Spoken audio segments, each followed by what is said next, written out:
বঙ্গোপসাগরে সুস্পষ্ট লঘুচাপ সৃষ্টি হয়েছে। এটি নিম্নচাপে পরিণত হওয়ার শঙ্কা রয়েছে। লঘুচাপ ও মৌসুমী বায়ুর প্রভাবে রাজধানীতে রাত 12টা থেকে ভোর 6টা পর্যন্ত 132 মিলিমিটার এবং 24 ঘন্টায় 206 মিলিমিটার বৃষ্টি রেকর্ড করা হয়েছে। বান্ডেল থাকলে প্রতি সেনমানিতে টাকা বাঁচবে। বিকাশ সেনমানি বান্ডেল কিনে জিতুন প্রতি লেনদেনে। আবহাওয়া অফিস জানিয়েছে, শুক্রবার পর্যন্ত সারা দেশে বৃষ্টি অব্যাহত থাকতে পারে। এ সময় কোথাও কোথাও ভারী বৃষ্টি হতে পারে। এতে চট্টগ্রামের পাহাড়ি এলাকায় ভূমিধসের শঙ্কা রয়েছে। অস্থায়ীভাবে ঢাকা ও চট্টগ্রামে জলাবদ্ধতা হতে পারে। লঘুচাপের প্রভাবে সাগর উত্তাল থাকায় 4 সমুদ্র বন্দরে 3 নম্বর সতর্ক সংকেত জারি রয়েছে। এদিকে রাতের ভারী বৃষ্টিতে ভোরে রাজধানীর অনেক সড়কে জলাবদ্ধতা দেখা দেয়। এতে বিপাকে পড়তে হয় যাত্রী ও পথচারীদের। পানির কারণে কিছু স্থানে সিএনজি চালিত অটোরিকশা ও গাড়ি বিকল হতেও দেখা গেছে। অনেক সমস্যা ভাই, মানুষের ভোগান্তি। এই যে রাস্তায় পানি ধরে ভাই, এই রাস্তায় পানি আটন যায় না। এই 27 নম্বরে কোনো গাড়ি ঘোড়া চলতে পারে না, বা স্কুল খোলা থাকলে কোনো বাচ্চা স্কুল আসতে পারে না। এখানে একবারে বৃষ্টি হলে চলাফেরাই মুশকিল। চট্টগ্রাম এবং ঢাকা মহানগরের কোথাও কোথাও অস্থায়ীভাবে জলাবদ্ধতা তৈরি হতে পারে। ভারী বর্ষণজনিত কারণে চট্টগ্রাম বিভাগের পাহাড়ি এলাকায় ভূমিধসের সম্ভাবনা রয়েছে এবং এই লঘুচাপের প্রভাবে উত্তর বঙ্গোপসাগর উপকূলীয় জেলাসমূহে অস্থায়ীভাবে দমকা বাতাস এবং ঝোড়ো হাওয়া সহ বৃষ্টি এবং বজ্র বৃষ্টি অব্যাহত থাকতে পারে।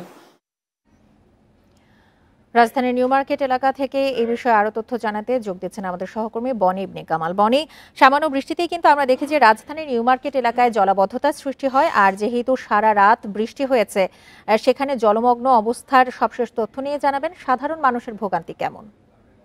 আমরা যদি একটু গতকাল রাত্রে 12টা থেকে আজকে ভোর 6টা পর্যন্ত যে বৃষ্টিপাত হয়েছে সেটার দিকে তাকে আমরা দেখতে পাচ্ছি 132 মিলিমিটার বৃষ্টি কিন্তু হয়েছে এই সময়ের মধ্যে।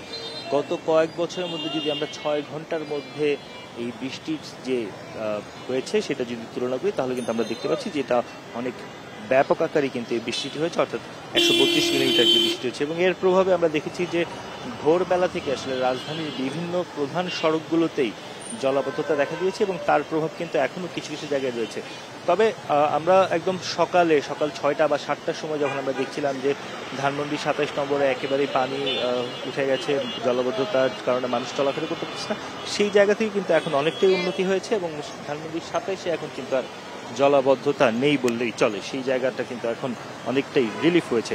পাশাপাশি যদি একটু জানিয়ে রাখতে চাই, এখন আমরা এই মুহূর্তে আছি নিউ মার্কেট এলাকায়। নিউ মার্কেট এলাকায় যে পরিমাণ জলজট ছিল, আসলে যদি আমরা 4 ঘন্টার ডিফারেন্সের 4 ঘন্টা আগের কথা বলি, যে পরিমাণ জলজট ছিল সেটা কিন্তু এখন অনেকটাই কমে এসেছে। সিটি কর্পোরেশনের পক্ষ থেকে উদ্যোগ নেওয়া হয়েছে, যেহেতু নিউ মার্কেটের এই সাইডটা, অর্থাৎ মার্কেটের যে বিপরীত অংশ বা নেহের ভবন শপিং সেন্টার, এই সাইডটাতেই আসলে মূলত পানি জমে। এই নূরজাহান মার্কেটের সামনের যে সড়কটি, এই সড়ক দিয়ে যে পানি প্রবাহ হয়, অর্থাৎ পানির যে লাইনটি রয়েছে সেই লাইনটি কিন্তু বিডিআর 3 নম্বর গেট দিয়ে যায়, যেটি আসলে বেশ কিছুদিন ধরে ব্লক থাকার কারণে সেখান দিয়ে পানি নিষ্কাশনটি হয় না। এবং তার প্রেক্ষিতে আজকে সিটি কর্পোরেশনের পক্ষ থেকে আমরা দেখছি যে অপর প্রান্তে যে দিক দিয়ে আসলে পানি নিষ্কাশনের সমস্যা নেই, সেই জায়গা দিয়ে যেন ঠিকমতো পানি প্রবাহ বা পানি নিষ্কাশন করা যায় সেজন্য মোটরের ব্যবস্থা করা হচ্ছে এবং পানি এখান থেকে সরিয়ে নেওয়ার কার্যক্রম কিন্তু এরই মধ্যে চলছে। রাজধানীর অন্যান্য যে জায়গাগুলো রয়েছে, বিশেষ করে আমরা যদি ধানমন্ডি বাদেও আমরা যদি মিরপুর, বনানী এই এলাকাগুলোর কথা বলি, যেসব জায়গায় আজকে সকালে আসলে ব্যাপক জলাবদ্ধতা ছিল, সেই জায়গাগুলো কিন্তু এখন অনেকটাই নিয়ন্ত্রণে চলে এসেছে বা জট নিরসনের যে বিষয়টি সেটি অনেকটাই কিন্তু বাস্তবায়ন হয়েছে। আমরা একদম মাঠ পর্যায়ে যেটা দেখতে পেরেছি, এখন মোটামুটি বলা চলে যে প্রায় গত 5 থেকে 6 ঘন্টা কিন্তু আসলে বৃষ্টি হচ্ছে না বা ওরকম বৃষ্টির দেখা নেই, যে কারণে কিনা কন্টিনিউয়াসলি যে বা একদম টানা জলাবদ্ধতার যে বিষয়টি সেটি কিন্তু অনেকটাই নিরসনের দিকে এবং কমে আসছে। তবে যদিও আবহাওয়া অফিস বলছে যে আগামী 72 ঘন্টা পর্যন্ত রাজধানী এবং এর আশেপাশে এলাকায় থেমে থেমে বৃষ্টি হবে, কখনো কখনো ভারী বৃষ্টিপাতেরও সম্ভাবনা রয়েছে। সেই ক্ষেত্রে আসলে আগামী 72 ঘন্টায় রাজধানীর এই যে জলাবদ্ধতা, সেই দুর্ভোগ কিন্তু